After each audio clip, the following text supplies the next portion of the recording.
दोस्तों भारत सरकार ने 4 नए लेबर कोड्स पास किए हैं और इन 4 नए लेबर कोड्स के आने के बाद 29 से ज्यादा श्रम कानून जो पहले प्रभावी थे वो सारे के सारे जो है निष्क्रिय हो गए हैं। दोस्तों इन लेबर कोड्स की आवश्यकता हमें क्यों पड़ी, इसके बारे में हमें सिलसिलेवार तरीके से चर्चा करनी है। दोस्तों 1991 के बाद भारत एक लिबरलाइज्ड इकोनॉमी बन गया, यानी भारत अब एक मार्केट ड्रिवन इकोनॉमी की तरफ चलने लग गया। ऐसे में 1991 से पहले की जो आर्थिक व्यवस्था थी या उससे पहले का जो हमारा इकोनॉमिक मॉडल था, हमारे देश के काफी श्रम कानून 1991 से पहले की जो हमारी एक स्टेट कंट्रोल्ड इकोनॉमिक व्यवस्था थी उसके अनुरूप हुआ करते थे। 1991 के बाद इसमें किसी प्रकार का कोई परिवर्तन नहीं किया गया।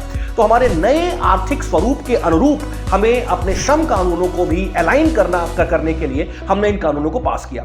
उसके अलावा दूसरा सबसे बहुत महत्वपूर्ण चीज कि भारत में ईज इन डूइंग बिजनेस को बढ़ावा देने के लिए, यानी व्यापार की सुगमता को बढ़ावा देने के लिए, इसके अलावा गिग वर्कर्स या प्लेटफॉर्म वर्कर्स जैसे ओला उबेर में कार्य कर रहे सारे के सारे एम्प्लॉइज, इनको सोशल सिक्योरिटी प्रोवाइड करने के लिए, इसके अलावा हमारी इकोनॉमी को फॉर्मलाइज करने के लिए, ये बड़ा इंपॉर्टेंट है, हमारी इकोनॉमी को फॉर्मलाइज करने के लिए। दोस्तों ध्यान रखिएगा, हमारे देश में 85% से ज्यादा जो वर्कर्स हैं वो आज भी असंगठित क्षेत्र में या इनफॉर्मल सेक्टर में काम कर रहे हैं।